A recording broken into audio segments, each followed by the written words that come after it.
परमात्मा को पाने तथा उसका वास्तविक लाभ प्राप्त करने के लिए पवित्र बाइबल में प्रमाण है कि प्रभु ने मनुष्य को अपना ही स्वरूप बनाया। 6 दिन में सृष्टि रचकर 7वें दिन विश्राम किया। कुरान शरीफ में प्रमाण है कि हजरत मोहम्मद को खुदा स्वयं कह रहे हैं कि मैंने तुम्हें उस परमात्मा की महिमा बताने के लिए भेजा है। वो परमात्मा कबीर है जिसने 6 दिन में सृष्टि रची तथा 7वें दिन तख्त पर जा विराजा।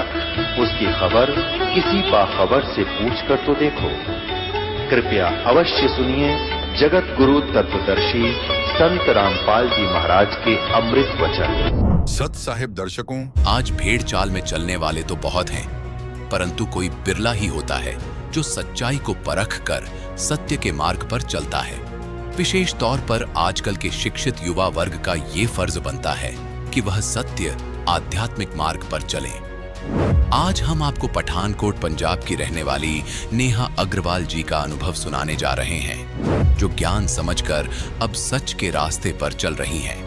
इनके परिवार में सबसे पहले इनके पिताजी ने ज्ञान गंगा पुस्तक से प्रेरणा पाकर तत्वदर्शी संत रामपाल जी महाराज से नाम दीक्षा ली। तब तक तो नेहा जी को संत रामपाल जी महाराज जी कुछ खास नहीं लगे, एक आम इंसान की तरह ही लगे। लेकिन जब इन्होंने ज्ञान समझकर संत जी से नाम दीक्षा ली, इसके बाद इन्हें सर्व लाभ मिलने शुरू हो गए। संत रामपाल जी महाराज की अपार कृपा से नेहा जी की आर्थिक स्थिति सुधर गई, मानसिक चिंताएं दूर हुईं और भाई का नशा भी छूट गया। अब इन्हें दृढ़ विश्वास हो चुका है कि विश्व में कोई संत है तो वो संत रामपाल जी महाराज जी ही हैं। सुनिए नेहा जी की जीवन परिवर्तन की सच्ची कहानी, उन्हीं की जुबानी। बहन जी नमस्कार। नमस्कार सर। क्या नाम है जी आपका?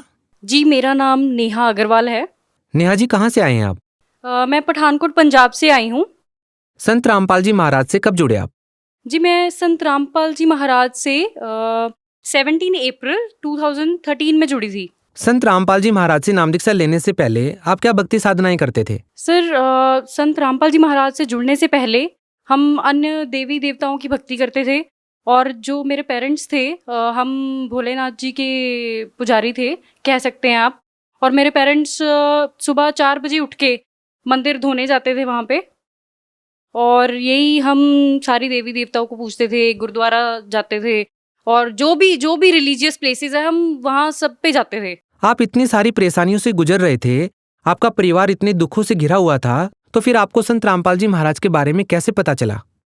जी संत रामपाल जी महाराज के बारे में मेरे फादर गए थे, कुरुक्षेत्र मेला था वहाँ पे, तो वहाँ पे उनको कुछ बच्चे सेवा कर रहे थे ज्ञान गंगा पुस्तक की, तो वहाँ से उनको ज्ञान गंगा पुस्तक मिली थी, और घर ले जाके मेरे फादर ने ज्ञान गंगा पुस्तक पढ़ी, और उसमें जो जो लिखा था उन्होंने ग्रंथों से मैच किया कि ये कैसे, मतलब जो भी लिखा है, पहले तो वो बड़े अमेज्ड हुए बातें पढ़ के कि लिखा क्या क्या हुआ है, जो कि हमारे ग्रंथों में लिखा है। गुरु नानक देव जी ने रहस्य बताया है कि वो परमात्मा कौन है जो उनको मिले थे, जो उनको बेई नदी पे मिले थे, और जो भी परमात्मा के बारे में ग्रंथों में वर्णन किया हुआ है वो सारा, तो मेरे फादर ने सारा कुछ मैच किया और उन्होंने नामदान ले लिया।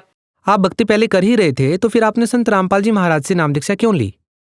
सर ठीक है, हम भक्ति कर ही रहे थे पहले, और वैसे तो अकॉर्डिंग टू मी मेरा ऐसा कुछ नहीं था कि मैं कभी अपनी लाइफ में गुरु बनाऊंगी, क्योंकि मुझे ऐसा लगता था कि वो भी तो हमारे जैसे इंसान ही होते हैं, वो भी एक नॉर्मल पर्सन ही है, उनमें ऐसा क्या खास है।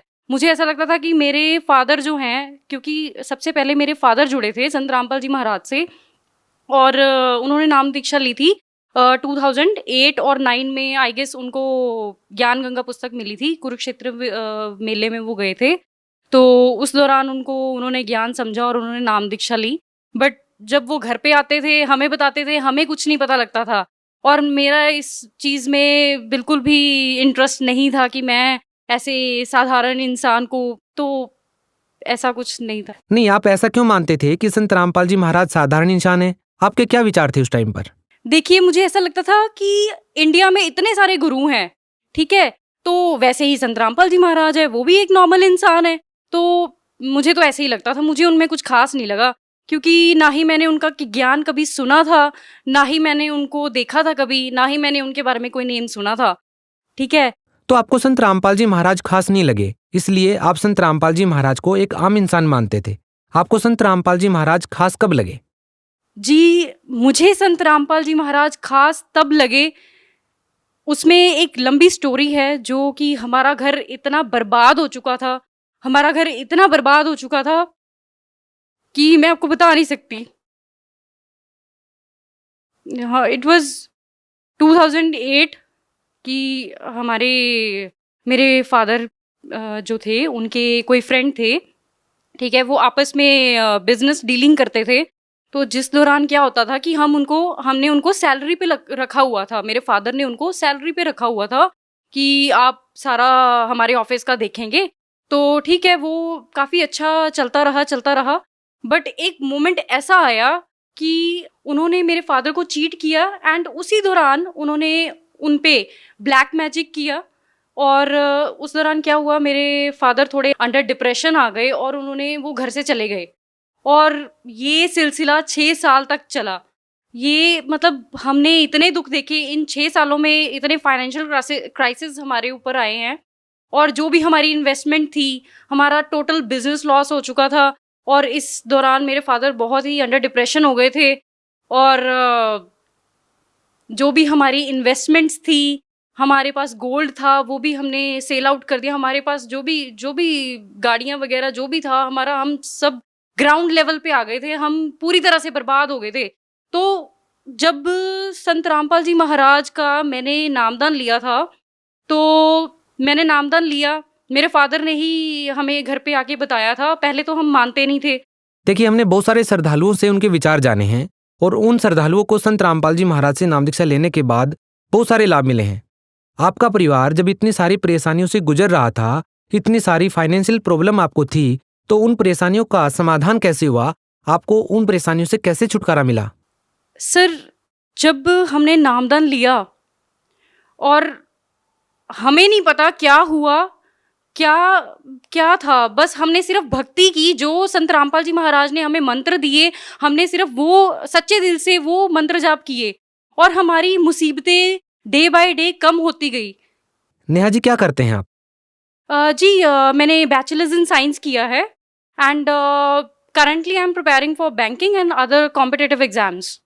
देखिए, आप एक एजुकेटेड पर्सन हैं। क्या आप मानते हैं कि आज के इस आधुनिक युग में, जबकि लोग डिजिटल इंडिया की बात कर रहे हैं, इस जमाने में आप विश्वास करेंगे इन बातों पर कि किसी संत के आशीर्वाद देने मात्र से ही या किताबों के पढ़ने मात्र से ही कोई बीमारी दूर हो सकती है, कोई नशा छोड़ सकता है? आखिर आपकी इन बातों पर लोग कैसे विश्वास करें?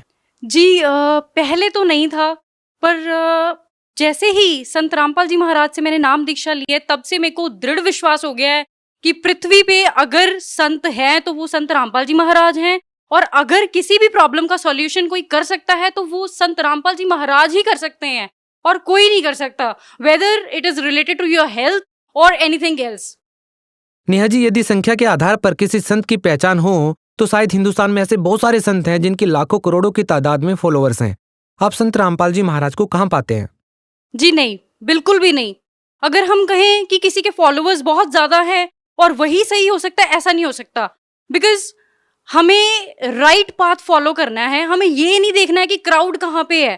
ठीक है, we don't have to follow the crowd, we have to follow the right path, and which is shown by Sant Rampal जी महाराज। नेहा जी, हम देखते हैं कि बहुत सारे ऐसे संत हैं जो कहते हैं कि पाप कर्म नहीं कट सकते, पाप कर्म तो भोगने से ही समाप्त होते हैं, जबकि संत रामपाल जी महाराज कहते हैं अपने प्रवचनों में कि पाप कर्म कट सकते हैं। यदि भक्ति शास्त्र के अनुसार की जाए तो पाप कर्म कट सकते हैं। आखिर इस प्रकार के विरोधाभास संतों के बीच में क्यों देखने को मिलते हैं? सर देखिए, जो संत कहते हैं कि साधना से पाप कर्म नहीं कट सकते, इसका मतलब ये है कि उनके पास सच्ची भक्ति नहीं है, इसलिए उनकी थिंकिंग ऐसी है। क्योंकि हमारे गुरु संत रामपाल जी महाराज ने तो ये कहा है कि सच्ची साधना से पाप कर्म कट सकते हैं। आखिर किस आधार पर संत रामपाल जी महाराज जी कह रहे हैं कि भक्ति करने से पाप कर्म कट जाते हैं? सर, संत रामपाल जी महाराज ने वेद और शास्त्र खोल खोल के दिखा रहे हैं वो सबको। गीता, कुरान, बाइबल, गुरु ग्रंथ साहिब सब में प्रमाण दे रहे हैं कि वो परमात्मा कौन है जिसने 6 दिन में सृष्टि रची और 7वें दिन जाके तख्त पे जा विराजे। मेरा प्रश्न इन धर्मगुरुओं से ये है, नकली धर्मगुरुओं से ये है कि वो कहते थे कि आपके पाप कर्म है, ये जो आपको दुख है, ये आपके पाप कर्म है जो आपने किए हैं, ये तो कभी कट ही नहीं सकते। तो अब संत रामपाल जी महाराज से जब से मैंने नाम दीक्षा ली है, तब कैसे कट गए? बताइए मुझे, कैसे कट गए? मेरा मानना ये है कि अगर हम शास्त्र अनुसार भक्ति करेंगे तो हमारे सारे पाप कर्म कट सकते हैं। आप भगत समाज को क्या संदेश देना चाहती हैं? जी, मैं भगत समाज को यही संदेश देना चाहती हूँ कि आप संत रामपाल जी महाराज के ज्ञान को समझे, उनको एक बार सुनिए जरूर, उनका सत्संग जरूर सुनिए।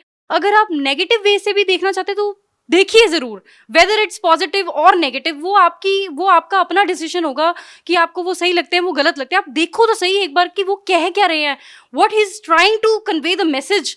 हम आपसे ये भी जानना चाहेंगे कि संत रामपाल जी महाराज से नाम दीक्षा लेने के बाद आपको क्या क्या लाभ मिले हैं और क्या क्या अनुभव हुए हैं आपको? जी, सबसे बड़ा लाभ संत रामपाल जी महाराज से नाम दीक्षा लेने के बाद तो हमारा ये था कि हमारा घर जो नरक बन गया था, वो पूरी तरह से संत रामपाल जी महाराज ने स्वर्ग बना दिया है। आज के डेट में हमारे घर में पूरी शांति है, हर तरीके के लाभ परमात्मा ने हमें दिए हैं, वेदर इट इज़ इकोनॉमिकली और हेल्थ इश्यूज हो, कोई भी हो। जो मेरे ब्रदर थे वो काफ़ी ड्रिंक वगैरह करते थे और नशा भी करते थे थोड़ा बहुत, और वो भी परमात्मा की दया से उन्होंने छोड़ दिया है। जो लोग संत रामपाल जी महाराज जी से जुड़ना चाहते हैं, उनसे नाम दीक्षा लेना चाहते हैं, आखिर उनसे कैसे जुड़ सकते हैं, कैसे नाम दीक्षा ले सकते हैं? जी, जैसे कि चैनल पे जो सत्संग आ रहा है, इसके नीचे एक पीली पट्टी आ रही है, इसके ऊपर फ़ोन नंबर्स दिए गए हैं एंड आप ज्ञान गंगा बुक ऑर्डर कर सकते हो और जीने की राह ऑर्डर कर सकते हो। आप पहले उस पुस्तक को पढ़िए, ज्ञान समझिए, संत रामपाल जी महाराज कहना क्या चाह रहे हैं, तो फिर आप उसके बाद सब कुछ सोच समझ के संत रामपाल जी महाराज की शरण में आइए और अपने दुखों का निवारण करिए। जी धन्यवाद। Thank you. दर्शकों, अभी आपने सुने संत रामपाल जी महाराज से दीक्षा प्राप्त करके सुखी हुए भक्त के अनुभव। अब देखिए जगत गुरु तत्वदर्शी संत रामपाल जी महाराज के मंगल प्रवचन। तब कहा था, नरक परख कर देख धर्मदासा, हार्ड चाम नहीं मेरा मासा। ने बोला, देख पकड़ कर मेरे हाथ, तेरे जैसा शरीर नहीं है। हम कितने अंधे हो गए, हमने भगवान निराकार मान रखा, परमात्मा साकार, इसलिए हमारी बुद्धि कैच ना कर पाई कि तो साधु संत होंगे, भगवान तो निराकार है। तो भगवान ने सारे प्रमाण दिए। जब धर्मदास का विश्वास जब दृढ़ हुआ, जब आंखों सतलोक में देख लिया, हम जाने तुम देह स्वरूपा, हमारी बुद्धि अंधगर कूपा। हमारी बुद्धि तो झेरा कुआ हो गया भगवान, अंधेरा कुआ। हम कैसे समझा आपको? हमने तो आपको अपने जैसे देह जैसा व्यक्ति मान लिया था। हम तो मानुष रूप तुम जान्या, सुन सतगुरु का किया पिया न। मैंने तो आपको अपने जैसे मनुष्य जैसे शरीर धारी मान लिया था। हे परमात्मा, कहाँ से ले गए, एक बार बता तो दो, मैं वहीं आ जाऊंगा। बेग में लो कर हूं अपघाता, मैं ना जीवूं सुनो विधाता। या तो जल्दी से मिल जाओ, ना आत्महत्या करूंगा। हे विधाता, अब मैं जी नहीं सकता। वो साधना दे करने की नहीं, ये भगवान जिनको मैं भगवान मानने बैठा थे, भगवान नहीं, लेकिन मेरी ही बकवाद ने आपको दूर कर दिया दाता। कहते हैं, बेग में लो कर हूं अपघाता, मैं ना जीवूं सुनो विधाता। अगम ज्ञान कुछ मोहे सुनाया, मैं जीवूं नहीं अवगत राया। आपने ऐसा अगम ज्ञान, बहुत ऊंचा ज्ञान सुना दिया, अब मैं उसके बिना रह नहीं सकता। तुम सतगुरु अवगत अधिकारी, मैं ना जाना लीला थारी। आप तो परमात्मा हो दाता, मैं आपकी लीला को समझ नहीं सका। तुम अवगत अविनाशी साईं, फिर मोको कब मिलो गुसाई। कम से कम इतना समय बता दो कि आप मुझे कब मिलोगे, तब तक इंतजार कर लूं। अब थोड़ा सा वर्बली सुनाऊंगा। अब धर्मदास जी घर पर आगे, अपने घर बांधोगढ़ रोते रहते, बुरी तरह रोए। उसकी पत्नी ने सोचा, भगत जी ने तो अभी 2-3 महीनों माना था, अरे ये 10-15 दिन में वापस आ गए, क्या बात है, रो क्यों रही है? उनसे पूछा, जी क्या बात है, क्यों रो रहे हो? और उस बोला नहीं था जैसे आत्मा भर का हो, जब जबान नहीं खुला करे कंठ भर जाता है। इतना बुरी तरह रोए, काफी देर अपनी मकान में कमरे में आके मुंदा गिर के नुकती मुंह के बड़ गिर के अन्नो रो जैसे बालक बिलख्या करे।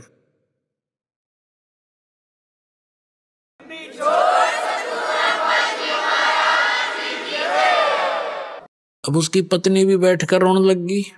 कोई घनी खराब घटना घट गई भगत के साथ है। तो उसने अपने आप मन में सोचा, आमिनी नाम था उसकी पत्नी का। उसने सोचा कि भगत जी का किसी ने कोई रास्ते का खर्चे के जो पैसे ले गया था दान धर्म के, वह किसी ने चुरा लिए और ये जा इसलिए वापस आ गया। ये धर्म कर्म का पक्का आदमी है, उसकी काडी मान गया। और मैं भी थोड़ी कंजूस हूं क्योंकि वो थोड़ी सी इस टाइप की थी। धर्मदास जी थे खुले हाथ के, धर्म करा करते थे। 10 रुपए लगाने होते तो 50 ला दिया करता। अरिया ने कहा करती जी धर्म भी हिसाब का होया करे, बालक भी पढ़ने हैं, जबकि धन का अंत नहीं था, इनका इतना धन था। तो उसने सोचा कदे ये इसलिए रो रहा हो, अभी मैं पैसे दोबारा मांगूंगा तो यार नाक चढ़ावेगी, इसलिए रो रहा हो कदे, और मेरे कारण इसका काम अधूरा रह गया और ऐसा बुरा हाल हो गया। तब उसने कहा, हे भगत जी, सेठ जी, भगवान ने आपका निरा धन दे रखा है। यदि किसी चोर लुटेरे ने आपका धन ले भी लिया होगा और ले जाओ, कोई कमी है आपके घर में? और आप कोई बात ना, आप और ले जियो धन, आप अपना काम पूरा करके। वो अपने हिसाब से सोच के उसको सांत्वना देना चाहती थी।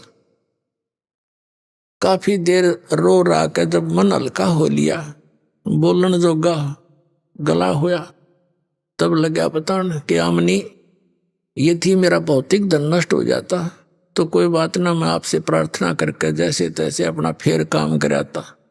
आज मेरा वो धन खत्म हो गया, वो मुझे मिला नहीं और मैं जीव नहीं।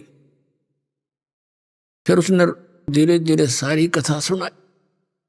तब आमनी जी कहने लगी, आप बिजनेसमैन होके बनिए होके और सौदा चूक गए। तो धर्मदास कहने लगा कि पहली बार गलती हुई है मेरे से यहाँ, नहीं तो पहले तो जैसे कोई भी साधु संत आ गया उससे के चरण पकड़ने, दान देना, जो वो कहे वही सुन लेना, जहां कोई भी बता दे। पहले इस ज्ञान से पहले आप जहां भी गए हो, जिसने जो बता दिया वो सारी सच्ची मानी। और जब से ये ज्ञान आपके सामने किसी ने रखा, एकदम यू मन अड़ियल घोड़ा हो जाए, 100 ऑब्जेक्शन पैदा करेगा, ऐसे कैसे ऐसे कैसे। और पहले सारे अटपट सुन रहे, वो कैसे, वो काल प्रेरणा थी। और यहाँ काल के बैक लगे है गेर, तो यहाँ थोड़ी सी देर यू अटपट करे है, लेकिन ये सब भगवान के आगे इसकी। वो कहने लगा, जी पहली बार धोखा खाया मैंने, इसीलिए तो रो रहा हूं मैं। पहले तो सबकी मान्या करता और उनकी सारी बात सच्ची, और 2-3 बार मेरे साथ घटना घटी, फिर भी मेरा बुद्धिमानी है। अब आमनी देवी कहने लगी, इतना निर्मल ज्ञान आप बताओ, मेरे असर होगा इस बात का? उनसे सुना हुआ, और उनसे मुंह से सुना होगा, आपका तो पत्थर के हृदय हो गया। फिर तो आपका असर नहीं हुआ, अनुबला असर तो हुआ था, पर बेरानी की बीमारी थी मेरे। फिर उक चुक हो जाती, कोई बात ऐसी निकल गई मेरे मुंह से, वो चले गई। अब वो मिला नहीं, मैं जीव को नहीं। आमनी देवी बोली, देख रामकृष्ण कुंड से अपने रिश्तेदार थे, इनकी कथा सुनी, इनकी महिमा सुनी थी तो इनको पूजा थे। और जब भगवान मिलन लग रहे, सारी बात साची, सब गीता में साची बताओ आप, पुराणों की सारी कहानी। कहने का भाव ये है, 6 महीने बीत गए। धर्मदास सुबह बैठ जा, ना कोई काम काज करे, सुबह बैठ जा अपने घर से बाहर अपने दरवाजे पे, गली में जाके नु देखे महात्मा आगे, कभी बाहर बनी में घूमने चला जा कि साधु संत का जिक्र सुने, वहां पहुंच जावे। एक संत आ गया, बाहर बैठ गया गांव से बाहर, उसका बहुत चर्चा हुई, बड़े पहुंचे हुए महात्मा आ रहे हैं, नगर के लोग जान लग गए। धर्मदास भी चला गया, कहते महाराज जी आ गए हो भगवान। अब वहां जाकर साधु से प्रश्न किया कि महाराज जी, ब्रह्मा विष्णु महेश के माता पिता कौन है? अब वो कहने लगा, नहीं, ये तो अजरो अमर है, ये तो अजन्मा है, इनके कोई माता पिता नहीं है, ये है वो है। धर्मदास जी ने प्रश्न तो इसलिए किया था, हो सकता है भेष बदल कार्य हो तो उस ज्ञान से पता लग जाएगा। तो लगा जब वो पुरानी बकवाद करने, उठ कर चाल पड़ा बुलाए हैं, रोंग नंबर हो गया था। वो कोनी, वो संत नहीं है, वो तो ये ज्ञान बोल रहे नहीं। इस प्रकार उसके 6 महीने रोते रोते पतला सा हो गया, सूख के। आमनी ने सोचा यू मरेगा, बताइयो, बहुत गुंडी बनी भगवान मारे गेलते हैं। परमात्मा ने प्रेरणा दी आमनी देवी में। उसने पूछा अपने पति से, धर्मदास जी से, कि भगत जी कोई वार्ता हुई हो, कोई कारण बताया हो, कहाँ मिलते हैं, कहाँ रहते हैं, कैसे मिलेंगे? वो आपकी हालत मेरे से देखी नहीं जाती। तब धर्मदास को याद आया कि भगवान ये कहते हैं, जहां भी कोई धर्म भंडारे धार्मिक यज्ञ मेरे नाम से होते हैं, वहां मैं अवश्य पहुंचता हूं धर्मदास। न तो यू काल न अच्छे कर्म न होना को नहीं दे, कहीं पर भी आग लगवा दे, ये नालायक है, क्योंकि ये तो चाहता है ये भक्तिहीन हो जा, और मैं वहां पहुंच जाता हूं। जैसे आपने ऋग्वेद के अंदर देखा कि वो भगवान हमारे धार्मिक युगों में बिजली जैसी गति से एक क्षण में वहां पहुंच जाता है। और स्वयं सूक्ष्म वेद में परमात्मा कहते हैं, जहां जन की महिमा सुनु ता मैं गौन करंत, और वो तो नगर अमान है जहां मेरे प्यारे संत। तो आमनी ने कहा, फिर तू एक धर्म यज्ञ कर ले और सारा मुनियादी करवा दे, सब जगह संदेशे भिजवा दे साधु संतों के पास। आमनी ने एक दिन का कहा, उन्हें 3 दिन का रख दिया भंडारा। 3 दिन के लिए धर्म यज्ञ शुरू करवा दी और सब जगह दूर दूर संदेशे भिजवा दिए। निश्चित समय को साधु संत आने लगे, भोजन खावर चले जा। धर्मदास ने देखे सबको ध्यान से, शाम होगी पहले दिन, वैसा मायूस फिर हो गया। सुबह फिर उमंग जागी कि आज तो हो सकता आ जावे। दूसरे दिन भी नहीं आए, सारी रात बैठ के काटी, रो आँखों में पानी पड़े। अगले दिन सारा सुबह भंडारा कर दिया, नहीं दिखे। आफ्टरनून होगी, दोपहर के बाद मन में फाइनल फैसला कर लिया, यदि परमात्मा आज नहीं आए तो आपका दास संसार में नहीं रहेगा, ये रोज का संकट मेरे पे झेला नहीं जाएगा, ये भंडारा खत्म होते ही आत्महत्या करूंगा। बस फाइनल कर लिया उसने। वो तो अंतर्यामी है, अकाल ही विनाश करावेगा। अब थोड़े से भक्त रहे थे, बाहर गली में अलग सा स्थान था उसका, एक बहुत सुंदर, उसमें बाग बोग सा था, वहां भंडारा कर रखा था। एक कदम का पेड़ था वहां पर, वहां से 100 फुट की दूरी पर जहां वो भंडारा उसका चल रहा था, उस कदम के पेड़ के नीचे परमात्मा उसी जिंदा वाले महात्मा का रूप बना के विराजमान हो गए। धर्मदास जी देख रहा था, इधर उधर दृष्टि गई कि वो कौन बैठा है। जाकर देखा, ओए होए होए, ऐसे चपट गए जैसे माँ का बालक चपट जाया करे, कदे का छोड़ जा मनया, ऐसे चपट गए नो।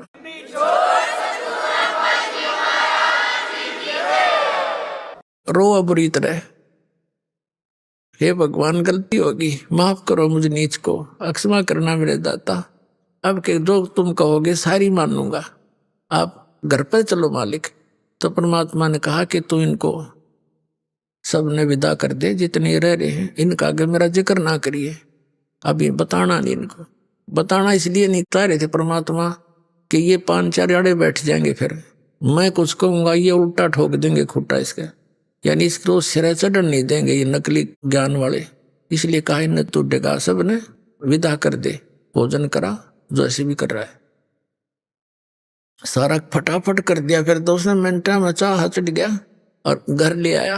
अपनी पत्नी से कहता है, आज आमनी, आज मेरा वो धन मिल गया जिसकी मुझे तलाश थी। आमनी ने परमात्मा को बैठने के लिए स्थान दिया।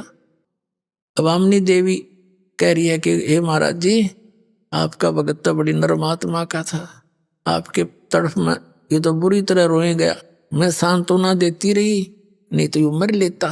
हे भगवान, इतना दुखी नहीं करना चाहिए था अपना आपका बच्चा, ये होगी थी गलती बच्चे पे। परमात्मा ने कहा आमनी बेटी इसका लोहा गर्म कराया हमने, जैसे पहले मैंने बहुत कुछ समझा लिया पर इसके अंदर काल विद्यमान था, अब इतना गर्म कर दिया। जैसे लोहे को गर्म पूरा गर्म कर दिया जाओ फिर उसको चोट लगाई जाए तो जो कारीगर चाहता वो बना करे, और ठंडे लोहे का कितनी घण मार ले उसका कुछ नहीं बनता। अब इसका लोहा गर्म करा बेटी, मैं साथ था इसके, मरण दूं था नो मैं इसको। तब उन्हें तो ये वकील बन रहा था इस काल का, इसलिए आज यो सारी सुनेगा मेरी। धर्मदास जी बोला जी कति सारी सुनूंगा, सारा ज्ञान फिर बताया मालिक ने। फिर लास्ट में ये क्या कहता है, हे महाराज जी आपकी सारी बात सच्ची, एक बार वो आज तक किसी ने बताया नहीं, वो लोग दिखाई दो सतलोक आप जहाँ रहते हो, फिर तो मैं कति पक्का मान जाऊंगा। देख तेरा गजब भैया, हमारी सी बुद्धि हरी है। अब परमात्मा ने देख लिया ये तो वहीं फेर खड़ा है, बता इसका क्या करूं। जब तो परमात्मा चले गए फिर थोड़ी कुछ दिन के बाद धर्मदास जी ने दिखे और ने बोला चल भाई सतलोक ले चलता हूँ। वह शरीर तो वहीं छोड़ दिया, ऊपर लेकर गई। अब जैसे राधा स्वामी धन धन सतगुरु सच्चा सौदा सरसाड़े और ये कबीर पंथी सारे नो कहें ऊपर सतलोक में तो प्रकाश ही प्रकाश है, चेतन ही चेतन है, और आत्मा उसमें ऐसे मिल जाती है जैसे बूंद समुद्र में। एक आधा चतुर प्राणी मधु परमहंस जैसा जम्मू वाला कबीर पंथी नकली, यो इसने थोड़ी चतुरता दिखा रखी है कि वहां प्रकाश ही प्रकाश ऐसा ही है, वही सतलोक है, प्रकाश ही वही अमरलोक है, वही सार शब्द है, वही सतपुरुष है। और उसमें जीव आत्मा जैसे डॉट सी घूमया करे ना, बिंदु से घूमा उसके अंदर जैसे मछली उस पानी में ये अकल थी इनकी। धर्मदास जी को वहां लेकर गए। ज्ञान प्रकाश एक चैप्टर है, ज्ञान प्रकाश, उसके अंदर 57 पृष्ठ से लेकर 59 पृष्ठ तक जब परमात्मा लेकर गए जिंदा महात्मा के रूप में नीचे से उसको साथ में, और सतलोक में जब प्रवेश किया वहां परमात्मा का जो निध स्थान है जहाँ राजा की तरह विराजमान होते हैं, उस गेट के ऊपर एक गेट कीपर था, द्वारपाल था। उससे कहा परमात्मा ने संकेत कर दिया बोलिए ना, और कहा कि इसको भाई हंस है नीचे से, इसको भगवान के दर्शन करा के लाओ। अब उस द्वारपाल ने और दूसरों को बुला कहा भाई भगत आए हैं, इनको भगवान के दर्शन करा के लाओ। परमात्मा दूसरी साइड से जाकर बैठे उसी सिंहासन पर, पूरे सिर पर छतर, सिर पर मुकुट हैं और बहुत सुंदर सिंहासन, और भगत वहां सारे जितने भी हंस हैं मनुष्य सदृश है, नर और नारी रूप में है, लेकिन वो शरीर हाड़ चाम का नहीं है, वह जरा और मरण नहीं है, बुढ़ापा नहीं है।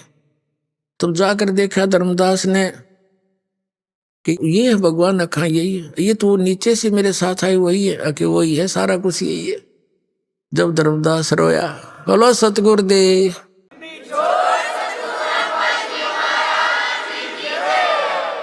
फिर धर्मदास जी को वापस छोड़ा। 3 दिन और 3 रात ऊपर घुमाते रहे। पीछे से धर्मदास जी को अचेत देख के रिश्तेदार इकट्ठे हो गए, झाड़े झपटे लगाने वाले बुला लिए, डॉक्टर वैद्य बुला लिए, किसी से कुछ नहीं हुआ। जब वापस आत्मा छोड़ी धर्मदास जी नो बैठे एकदम उठ कर खड़े हो गए। अब सारे देखे ये रिश्तेदार कैसे आगे हैं। तब उन्होंने बताया आप अचेत हो गए थे, क्या हो गया था आपको, कहाँ गए थे। धर्मदास ने कहा कि क्या हो गया था। मैं फिर उसको ध्यान आया करो तेरे की, अगर वो वहां कोई भी ना मिलता, नौका नो सचेत हो जाता, उन्होंने सोचा मैंने सपना आ गया और तू उसने देखा क्या हो गया था मुझे, कि तू पता नहीं क्या हो गया था तेरे। तब उसको याद आया करो तेरे की मत ऊपर भगवान देखा, और उस परमात्मा ने कहा है काशी में रहता हूं मैं धानक जुलाए रूप में। वहां से चलकर फिर वहां पहुंचे, वहां देखे न्यो के न्यो चरणा में पड़ गए परमात्मा के। फिर परमात्मा बोले भाई देख, नाम दूंगा तो नहीं सतनाम, और सार नाम भी दूंगा, पर और पूजा नहीं करेगा धर्मदास, और यहाँ ये गंदे लोग की इच्छा हटानी पड़ेगी। तब धर्मदास जी के बोले महाराज जी जो तुम कहोगे वो ही करूंगा। क्या कहते हैं, भक्ति दान गुरु दीजियो देवन के देवाओ। भक्ति दान गुरु दीजियो देवन के देवाओ। जन्म पाया भूलो नहीं करहूँ पद सेवाओ। जन्म पाया भूलो नहीं करहूँ पद सेवाओ। भक्ति दान गुरु दीजियो देवन के देवाओ। जन्म पाया भूलो नहीं करहूँ पद सेवा हो। तीर्थ व्रत मैं ना करूँ ना मंदिर पूजाओ। तीर्थ व्रत मैं ना करूँ ना देवल पूजाओ। मनसा वाचा कर्मणा मेरे और न दूजाओ।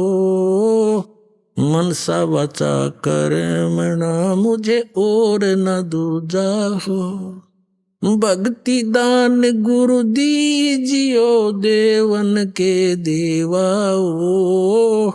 भक्ति दान गुरु दीजियो देवन के देवाओ। जन्म पाया भूलो नहीं करहूँ पद सेवा हो। जन्म पाया भूलो नहीं करहूँ पद सेवा हो। अष्ट सिद्धि और नौ निधि और बैकुंठ का वासाओ। अष्ट सिद्धि और नौ निधि बैकुंठ का वासा हो। सो मैं तुमसे ना मांगता सब थोथरी आशा हो। भक्ति दान गुरु दीजियो देवन के देवाओ। भक्ति दान गुरु दीजियो देवन के देवाओ। जन्म पाया भूलो नहीं करहूँ पद सेवा हो। सुख संपत्ति परिवार धन और सुंदर नारी हो। सुख संपत्ति परिवार धन और सुंदर नारी हो। सपने में इच्छा नहीं करूं गुरु आण तुम्हारी हो। सपने में इच्छा नहीं करूं गुरु आण तुम्हारी हो। भक्ति दान गुरु दीजियो देवन के देवाओ। भक्ति दान गुरु दीजियो देवन के देवाओ। जन्म पाया भूलो नहीं कर। जन्म पाया भूलो नहीं करहूँ पद सेवा हो। धर्मदास की विनती समर्थ चत दीजो हो। धर्मदास की विनती समर्थ चत दीजो। ये आवण जावण नवार के अपना कर लीजो हो। ये जन्म मरण निवार के अपना कर लीजो हो। भक्ति दान गुरु दीजियो देवन के देवाओ। जन्म पाया भूलो नहीं करहूँ पद सेवा हो। सत साही। तो पुण्यात्माओं, ऐसे भ्रम निवारण करते हैं परमात्मा अपने बच्चों का। एक व्यक्ति को इस मार्ग पर लाने के लिए अब परमात्मा ने कितना प्रयत्न करना पड़ रहा है। आज वही इस दास के साथ हो रहा है।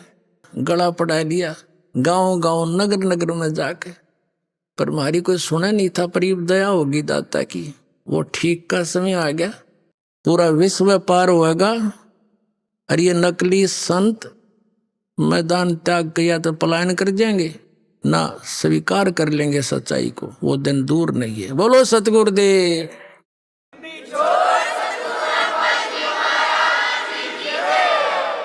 परम पिता परमात्मा, सर्व सृष्टि रचनहार, कबीर देव, अल्लाहू अकबर, कबीर परमेश्वर, ये हम सभी आत्माओं के पिता हैं, हमारे जनक हैं। इसी परमेश्वर के अंदर वो सर्वगुण विद्यमान है। तुमेव माता च पिता तुमेव, तुमेव बंधु च सखा तुमेव, तुमेव विद्या च द्रविणम तुमेव, तुमेव सर्व मम देव देव। ये वो परमात्मा है जो हमारे माता और पिता, भाई और बंधु और हमारा मूलधन यही है। परमात्मा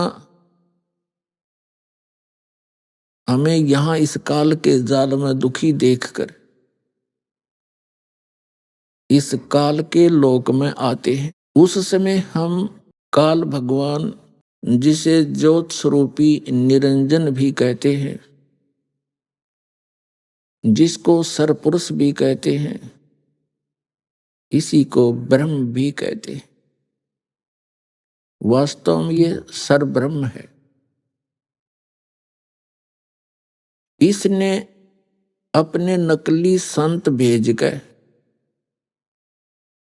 शास्त्र ज्ञानहीन संतों के द्वारा पूरे विश्व को यथार्थ भक्ति विधि से दूर कर दिया गया होता है।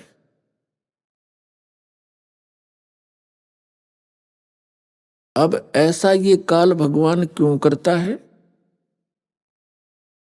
ये हमें ऐसे मिसगाइड क्यों करवाता है?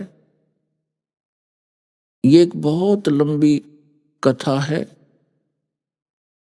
धीरे धीरे आपको सुनाएंगे, क्योंकि एक ये पहला स्थान है विश्व में जहां सत्यनारायण कथा सुनाई जाती है। सत्यनारायण का अर्थ है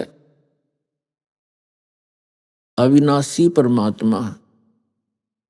सत्यनारायण, सत साहिब, सत्य पुरुष, ये कौन भगवान है? सत्यनारायण। अभी तक हम जो भी कथा अपने धर्म गुरुओं से सुना करते थे, वो श्री विष्णु जी को सत्यनारायण कह करके हमें उस सत्यनारायण की कथा सुनाया करते थे। सत्यनारायण का अर्थ होता अविनाशी परमात्मा। और श्री विष्णु जी तो नासवान है, ये सत्यनारायण नहीं है। इन्हीं की जीवनी में लिखा है, श्री मद देवी भागवत, गीता प्रेस गोरखपुर से प्रकाशित श्री देवी पुराण में 123 पृष्ठ पर लिखा है, श्री विष्णु जी स्वयं स्वीकार करते हैं कि हमारा तो आविर्भाव माने जन्म और तिरोभाव माने मृत्यु हुआ करता है। हमारा तो जन्म और मृत्यु होता है, हम नित्य नहीं हैं। तो ऐसा ज्ञान जो हमें सुनाते थे कि श्री विष्णु जी अजरो अमर हैं, ये सत्यनारायण हैं, वो लोक वेद था, दंत कथा थी, शास्त्र विरुद्ध ज्ञान था। तो पुण्यात्माओं, अब ये शास्त्र अनुकूल यथार्थ ज्ञान इस आश्रम के अंदर सुनाया जाता है। और जो पुण्यात्मा प्रथम बार यहाँ आते हैं किसी भाई बहन के कहने से, तो उसको प्रथम बार सब ऊट पटांग सा लगता है, क्योंकि हमें भी ऐसा ही लगा था। इसको धीरे धीरे दृढ़ता के साथ, विश्वास के साथ सुनता रहे। एक दिन ये सत्य ही रह जाएगा, बाकी जो ज्ञान आपने सुन रखा है वो समाप्त हो जाएगा।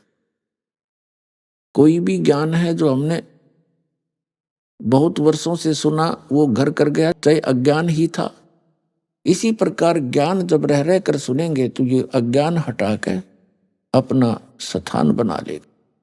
इसके लिए अधिक सत्संग सुनना आपको पड़ेगा।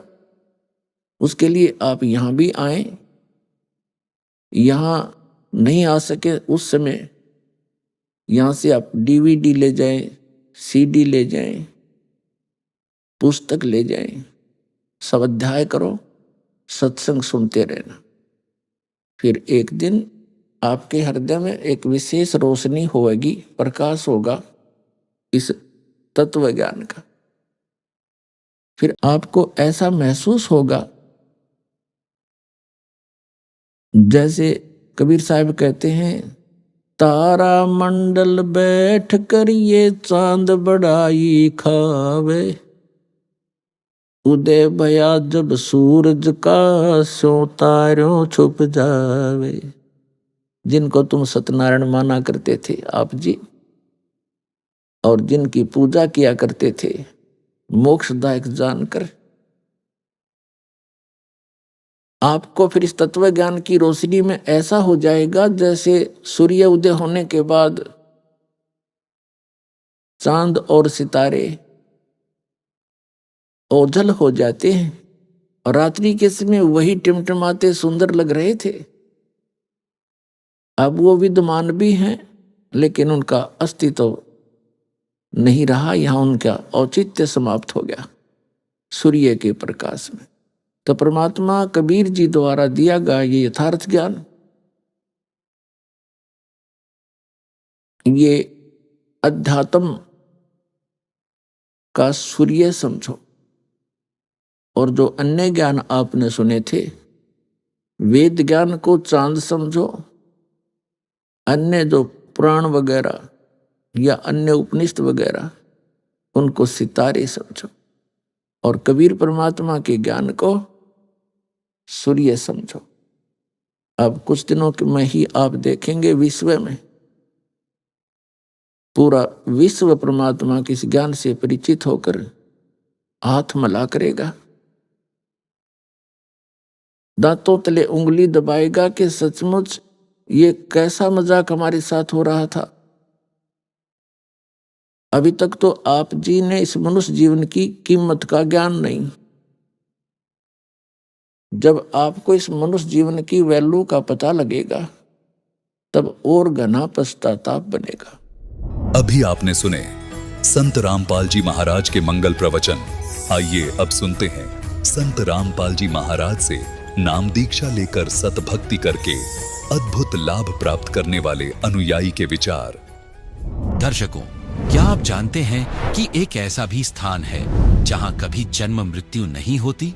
वह अद्भुत स्थान जहां का तेज इतना प्रबल है कि करोड़ों सूरज और चांद की रोशनी भी फीकी पड़ जाती है, जहां नदियों में दूध बहता है और जहां मोक्ष प्राप्त हंस आत्माएं निवास करती हैं। यह अविनाशी लोक स्वर्ग और नरक से भी ऊपर है।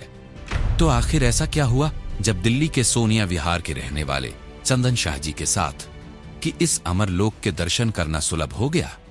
दरअसल ये पहले हिंदू समाज में प्रचलित साधनाओं में लिप्त थे, परंतु 2017 में चंदन शाह जी को एक अद्भुत ज्ञान का पता चला, जिसके बाद से इनके जीवन का नया अध्याय खुल गया। इनकी बहन जो प्रारब्ध के दुख से जूझ रही थी वो ठीक हुई, मां का भयंकर कमर दर्द भी अब छू मंत्र हो चुका है और इनकी आर्थिक स्थिति भी सही हो गई है। ये सब संभव हुआ है जगत गुरु तत्वदर्शी संत रामपाल जी महाराज जी के अद्भुत तत्व ज्ञान से। उनके द्वारा प्राप्त सत्य साधना से ही चंदन जी को तेजोमय अविनाशी लोक सतलोक के दर्शन हुए हैं। सुनिए सतलोक का साक्षात्कार करके आए चंदन जी की कहानी उन्हीं की जुबानी। नमस्कार जी। नमस्कार। क्या नाम है जी आपका? चंदन शाह। चंदन जी, आप कहाँ के रहने वाले हैं? दिल्ली सोनिया विहार। संत रामपाल जी महाराज से नाम दीक्षा आपने कब ली? 28 अगस्त 2017। चंदन जी, संत रामपाल जी महाराज की शरण में आने से पहले आप क्या भक्ति साधना करते थे? हिंदू धर्म में प्रचलित सभी देवी देवताओं की भक्ति किया करते थे। जैसे काली माँ की हम इष्ट मान के उनकी पूजा किया करते थे, और बाकी जैसे मम्मी पापा कहा करते थे कि आज बेटा रविवार है, आज जाओ आप शिव जी को जल चढ़ाए आओ, तो जाते थे। जो जो हमें कहा जाता था हम सभी भक्ति साधनाएं करते थे। बल्कि हमें ये भी नहीं पता था कि लाभ कहते किसे हैं, क्योंकि इन लोगों का विधान है, इन देवी देवताओं का, कि जैसा कर्म करेगा वैसा ही ये दंड देंगे या हमें वैसा ही परिणाम देंगे। तो ना ही तो ये हमें सुख दे सकते थे, ना ही कोई अन्य लाभ दे सकते थे। जैसा हम कर्म करते थे वैसा ही ये दे सकते थे। इस वजह से हम जैसा कर्म करते थे हमें प्रारब्ध प्राप्त होता था। जैसे मेरी मम्मी को बहुत पुराना कमर का दर्द रहता था, वो तमाम डॉक्टरों से दिखाया, तमाम MRI करवाए, एक्सरे करवाए, पर कहीं से लाभ प्राप्त नहीं हुआ, क्योंकि वो सही नहीं हो रहा था। बहुत जगह हमने धक्के खाए। फिर उसके बाद मम्मी ने अंत में जाके मम्मी ने हार मान ली कि अब फिर मम्मी को किसी ने बताया कि ये एक गुरु हैं, जय गुरुदेव जी, आप उनके पास जाइए, वहाँ से सही होगा। तो मम्मी ने उनसे नाम भी लिया, और लेकिन वो भी करते करते मम्मी को कोई लाभ प्राप्त नहीं हुआ। उनकी भी भक्ति मम्मी अभी तक करती आ रही थी। फिर मेरे मामा जी थे, और बाकी मेरे मामा जी के भूत भी लगा करते थे। हमारे भूत प्रेत की बाधाएं थी। हमारे घर में काफ़ी भूत प्रेत की बाधाएं थी, जिनसे हमारे घर में हमारे नाना जी ख़त्म हो गए, दादाजी, ऐसे करते करते हमारे सारे बुज़ुर्ग ख़त्म होते जा रहे थे। भूत प्रेत की ज़्यादा बाधाएं थी हमारे घर में। और बाकी मेरी बहन की तबीयत ख़राब रहती थी, काफ़ी कमज़ोर थी वो, उसकी कभी पैरों की नस चलने लग जाती तो उसे अस्पताल लेके भागना पड़े। हफ्ते में कम से कम 4 दिन तो अस्पताल में बीतते थे हमारे। बाकी मेरी भी तबीयत ख़राब रहती थी। मुझे अचानक से फ़ीवर होता था और पता नहीं कब वो बढ़ जाता था, हाई लेवल पे हो जाता था। और संत रामपाल जी महाराज से जुड़ने से पहले मुझे टाइफाइड हो गया। टाइफाइड जो हुआ तो फिर मेरे को हाई लेवल का टाइफाइड हो गया। उसमें डॉक्टर के पास गए तो उन्होंने कहा कि उन्होंने मेरा खून जांच किया। सबसे पहले उन्होंने बताया इसका खून काला हो चुका है, अब ये ज़िंदा नहीं बच सकता, अब आप कहीं पे भी ले जाओ इसे, ये ज़िंदा नहीं बच सकता। हमें काली माँ की भक्ति करते हुए हमें कोई लाभ नहीं मिले। हमने उन्हें इष्ट रूप में पूजा, हमें कोई लाभ नहीं हुए, बल्कि हमें दिन प्रतिदिन नुकसान होती रहती थी। हमारी आर्थिक तंगी थी, काफ़ी फाइनेंशियल प्रॉब्लम थी हमारे घर में। तो जगत गुरु तत्वदर्शी संत रामपाल जी महाराज से जुड़ने से पहले हम जितनी भी भक्ति साधनाएं करते थे उनसे हमें कोई लाभ प्राप्त नहीं हुए। तो फिर इन सब परेशानियों के बीच आपको संत रामपाल जी महाराज की जानकारी कहाँ से मिली? हमारे मामा जी आए थे हमारे घर पे, तो उन्होंने हमें ज्ञान गंगा पुस्तक दी। तो मेरे अंदर ललक आ गई कि अब ये ज्ञान गंगा पुस्तक है, इसे पढ़ना चाहिए, अच्छी ज्ञान की पुस्तक है। तो मामा ने कहा कि इसे ज़रूर पढ़ना। तो मैंने उसे 3 महीने में पढ़ी, और उसके बाद मैंने ज्ञान समझ के सदगुरु संत रामपाल जी महाराज के पास पहले मैंने अपनी मम्मी को भेजा कि मम्मी आप जाओ, नाम लेकर आओ, अगर आपको कुछ लाभ मिलता है तो मैं भी आपके साथ जुड़ जाऊंगा। तो फिर मम्मी ने वहाँ से नाम दीक्षा ली। तो मम्मी आई तो मम्मी के कमर का दर्द एकदम छूमंतर हो गया, जैसे ऐसा लग रहा था कि वो दर्द था ही नहीं उनके। और फिर मैंने सोचा कि जब मम्मी के सही हो गया तो मुझे भी सही हो जाएगा। फिर मैंने मम्मी से कहा मम्मी बस आप मेरे को नाम दिला दो। मेरे रीढ़ की हड्डी में उस समय बहुत दर्द रहता था, टाइफाइड की वजह से भूख नहीं लगती थी मुझे, तो रीढ़ की हड्डी में ज़्यादा पेन रहता था मेरे। मैं बेड पे पड़ा रहता था। और फिर जिस दिन नाम लेने जाना था 28 अगस्त को 2017 में, तो मैं उस दिन 5 किलोमीटर साइकिल अकेले चला के लोनी तक गया था। आप मानेंगे नहीं, मेरी तबीयत इतनी ख़राब थी, फिर भी मैं संत रामपाल जी महाराज से मैंने कहा अगर आप भगवान हों तो आप मेरे को अपने पास सही सलामत लेकर अपने पास तक पहुंचा दो, मैं आपसे ज़रूर नाम दीक्षा लूँगा। और फिर जब मैं वहाँ तक गया मेरे कमर का दर्द बिल्कुल ख़त्म हो गया नाम लेने से पहले। तो ऐसे करके हमने वहाँ पे सदगुरु रामपाल जी महाराज से नाम दीक्षा ले ली। चंदन, हमने सुना है कि संत रामपाल जी महाराज से नाम दीक्षा लेने के बाद श्रद्धालुओं को बहुत सारे लाभ प्राप्त होते हैं, तो क्या संत रामपाल जी महाराज से नाम दीक्षा लेने के बाद आपको भी कोई लाभ प्राप्त हुए? जी हाँ सर, हमें लाभ प्राप्त हुए। हमें सबसे पहले तो आध्यात्मिक ज्ञान पता लगा। हमें ये पता लगा कि आखिर सच्ची भक्ति क्या है, उसकी विधि क्या है। शास्त्र अनुकूल भक्ति प्राप्त हुई संत रामपाल जी महाराज से। उसके बाद हमें शारीरिक सुख भी मिले, आर्थिक सुख भी मिले। जैसे कि मम्मी के कमर का दर्द सही हुआ, बहुत पुराना दर्द। मैं भी अस्पताल में ही रहता था, हफ्ते के 4 दिन हमें अस्पताल दौड़ना पड़ता था, कैसे भी किसी भी कारण, किसी को कुछ हो जाता था, किसी को कुछ हो जाता था। तो हमारे उन सब चीज़ों में फ़र्क आया। फिर हमने संत रामपाल जी महाराज से जब नाम लिया, उसके 15 दिन बाद हमारे घर में ऐसा माहौल बनने लग गया कि जैसे अब सुख ही सुख थे हमारे घर में, क्योंकि अब कलेश रहता नहीं था ज़्यादा, क्योंकि परमात्मा का ज्ञान सबको मिल गया था। इस वजह से ज़्यादा कलेश नहीं रहता था। पापा को काफ़ी ज़्यादा टेंशन रहती थी पहले, तो अब वो भी नहीं रहती थी। टेंशन इस बात की थी क्योंकि पापा के ऊपर कर्जा काफ़ी चढ़ गया था। तो अब संत रामपाल जी महाराज से जुड़ने के बाद पापा का कर्जा धीरे धीरे उतरता जा रहा है। और बाकी मेरी बहन जो तबीयत ख़राब रहती थी उसकी वो काफ़ी कमज़ोर थी हमारे घर में सबसे ज़्यादा। जैसे मेरे को टाइफाइड हुआ था ना, उनसे पहले उन्हें चिकनगुनिया हो गया था, तो वो एडमिट थी अस्पताल में। हम संत रामपाल जी महाराज से इसी बीच जुड़ गए, तो हमने कह दिया कि आप डॉक्टर को कि आप इन्हें डिस्चार्ज करो, अब जो करेंगे हमारे संत रामपाल जी महाराज सही कर देंगे। एक रात में भगत जी आप मानेंगे नहीं, मेरी बहन सवेरे उठी, हमें उसे हर जगह ले जाना पड़ता था, कहीं पे भी जाती थी तो उसकी तबीयत इतनी ख़राब थी, चल नहीं पाती थी। सवेरे उठी और उसने खुद ही गई बाथरूम में, उसने मुंह धोया, आई और खाना भी उसने खुद ही खाया। हमें खिलाना पड़ता था, बेड पे ले जाना पड़ता था उसे खाना खिलाने के लिए, पर लेकिन वो खुद उठ के आई और उसने खुद खाना खाया। और उस दिन के बाद आज तक है हमारे घर में किसी ने भी एक टैबलेट तक नहीं खाई है किसी भी बीमारी की, वो सही हो जाती है अपने आप। और बाकी अन्य लाभ ये हुआ, परमात्मा ने मुझे दर्शन दिए सदगुरु रामपाल जी महाराज ने, और वो मुझे सतलोक लेकर गए 12 अप्रैल सन 2018 में। मेरे को वो सतलोक लेकर गए परमात्मा। सतलोक में भी मेरे को विश्वास तो नहीं हो रहा था, पर लेकिन मैं उस दिन 8 बजे मेरी आंख लग गई। मैं सोया और फिर उसके बाद मेरे को काल के दर्शन हुए।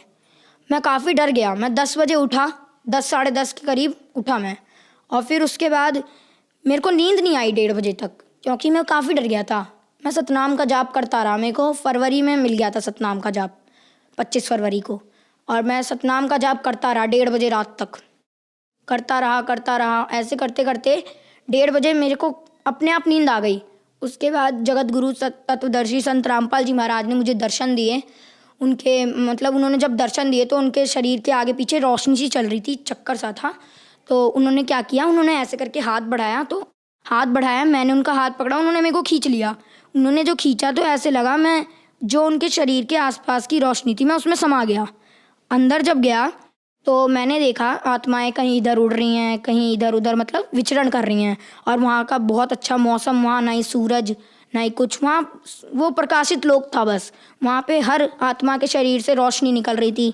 फिर मेरे को अंदाज़ा लग गया कि ये परमात्मा मेरे को सतलोक लेकर आए हैं।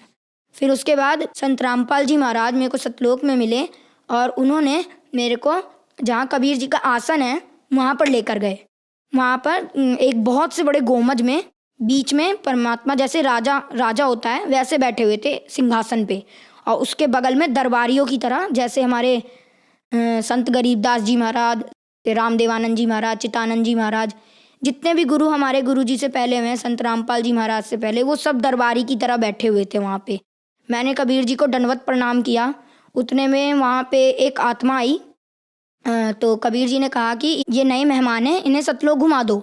तो फिर उन्होंने मेरे को एक यान दिया। यान के अंदर हम जा रहे थे, हम दोनों, वो आत्मा भी थी मेरे साथ, वो लेकर जा रही थी। तो एक पहाड़ था, पहाड़ के बीच से वो मुझे निकाल रही थी। मतलब 2 पहाड़ थे, उनके बीच में बिल्कुल गैप नहीं था कि हमारा यान निकल सके।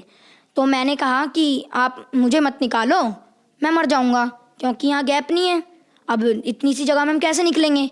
तो उन्होंने कहा बेटा यहाँ की कोई भी वस्तु नाशवान नहीं है, ये अमर लोक है, अविनाशी लोक है। तो फिर इतना कहते ही पहाड़ के बीच से हम निकल गए। और जब मैंने आंखें मीच ली, मैं काफ़ी डर गया था। फिर मैंने जब आंखें खोली तो हम पहाड़ को पार कर चुके थे और मुझे कुछ भी नहीं हुआ था। तो फिर उन्होंने मेरे को ऐसे करते करते मेरे को उन्होंने एक वहाँ पे दूध की नदी बहती है वहाँ पे लेकर गए। तो मैं उसे, वो आत्मा तो पी रही थी पर लेकिन मैं पी नहीं पा रहा था उसको। फिर संत रामपाल जी महाराज वहाँ पे दर्शन दिए उन्होंने मेरे को। संत रामपाल जी महाराज के रूप में कबीर जी आए थे वहाँ पे, उन्होंने मेरे को दर्शन दिए और उन्होंने मेरे को फिर अपने हाथों से दूध पिलाया। बहुत अच्छा लगा मेरे को, बहुत अच्छी फीलिंग आई वहाँ पे। मैंने कभी सोचा भी नहीं था कि संत रामपाल जी महाराज इतनी ऊंची शक्ति के हैं। और उन्होंने मेरे को वहाँ पे पूरा सतलोक घुमाया। जैसे धीरे धीरे करके वो मेरे को लेकर गए। उन्होंने कहा बेटा देखो ये जगह है, ये जगह है, और यहाँ पे इस फलदार वृक्ष थे, वहाँ पे काजू किशमिश लगे रहते थे। तो मेरे को बीच में भूख लग गई। मैंने कहा संत रामपाल जी महाराज गुरुजी मुझे भूख लग रही है। तो उन्होंने क्या किया कि उन्होंने एक हाथ यूँ किया और एक हाथ इधर किया। तो इसमें एक कटोरी आई, उसके अंदर खीर भरा हुआ था और इधर पानी का एक गिलास आया और उन्होंने मैंने उसे खा लिया। फिर मेरा पेट भी भर गया। उसके बाद फिर मैंने कहा गुरुजी अब मेरा यहाँ से जाने का मन नहीं कर रहा है, संत रामपाल जी महाराज से कहा मैंने। तो उन्होंने कहा बेटा देखो, तुम यहाँ से जब गए थे तो तुम भक्ति युक्त थे, तुमने अपना कर्म बिगाड़ लिए, तुम्हें जाना नहीं चाहिए था यहाँ से, तुम चले गए, तुम भक्ति युक्त थे, तो अब जब तुम आओगे ना यहाँ पे तो भक्ति युक्त ही आओगे, ऐसे मैं तुम्हें ला नहीं सकता यहाँ पे, जब तक तुम्हारे अंदर भक्ति नहीं होगी, दृढ़ता नहीं होगी मेरे प्रति, मैं तुम्हें नहीं ला सकता यहाँ पे, तुम यहाँ रह नहीं सकते, तुम्हें उस लोक में जाना पड़ेगा, सेवा करनी पड़ेगी, भक्ति करनी पड़ेगी, दृढ़ होके सार नाम लेना पड़ेगा, जब तुम यहाँ आ सकते हो और यहाँ पे जब ही तुम रह सकते हो, वरना मैं तुम्हें यहाँ नहीं रख सकता। तो उन्होंने मेरे को, मैं उस दिन 1:30 बजे सोया था रात में और सुबह 9 बजे उठा। ये तो नॉर्मल सी बात है कि किसी दिन ज़्यादा नींद आ गई तो मैं सो गया, तो मेरे घर में किसी ने उतनी टेंशन भी नहीं ली। तो मैं जब आया मेरे को गुरुजी ने वहाँ छोड़ दिया कि जाओ अब तुम नीचे जाओ, भक्ति करना। मैं नीचे आया, मैंने मम्मी को ये सब बताया, तो फिर मम्मी कह रही कि ऐसा हो नहीं सकता। तो फिर मम्मी ने उसी समय, मैंने कहा मम्मी आप दंडवत करो, अगर मेरी बात सच है ना तो आपको गुरुजी दंडवत करते समय मेरी बात महसूस करा देंगे। उनको दंडवत किया मेरी मम्मी ने, संत रामपाल जी महाराज को। फिर संत रामपाल जी महाराज ने, उन्हें पता नहीं क्या उनके अंदर से फीलिंग आई कि उन्होंने कहा कि बेटा तू जो भी बोल रहा है तू सच बोल रहा है, मुझे पता लग गया अब। और फिर सतलोक गया मैं, तो मेरे अंदर दृढ़ता आ गई। फिर मैंने सोचा कि अब तो भक्ति करनी है, फिर मैंने जम के भक्ति की और आज भी मैं भक्ति कर रहा हूँ संत रामपाल जी महाराज से जुड़ के। और हमें अनेकों लाभ होते हैं, जैसे कि एक बार मेरे पापा सेल्समैन का काम करते हैं, टॉफ़ी चॉकलेट की सेल करते हैं दुकानों पे।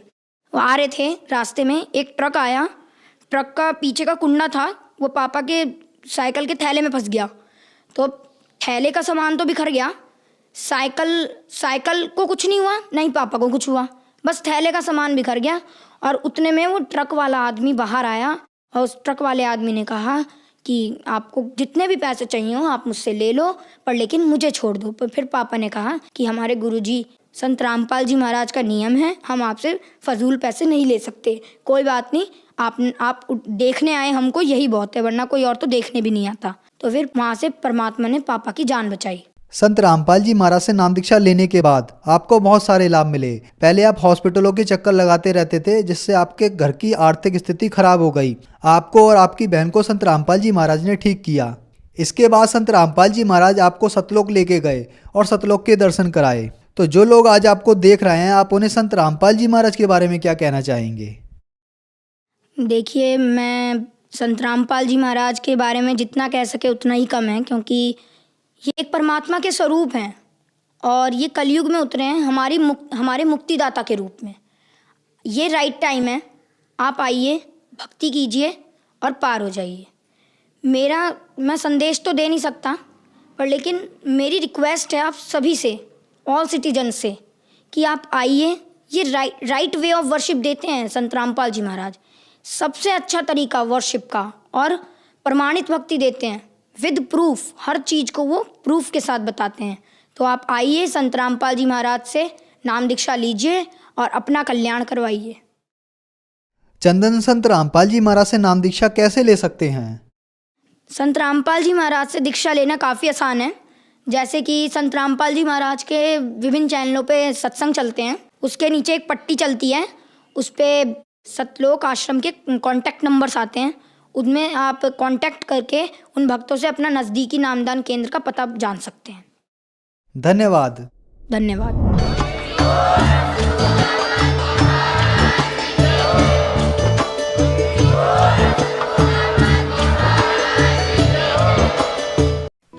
आप सुन रहे थे जगत गुरु तत्वदर्शी संत रामपाल जी महाराज के मंगल प्रवचन। अधिक जानकारी के लिए संपर्क करें।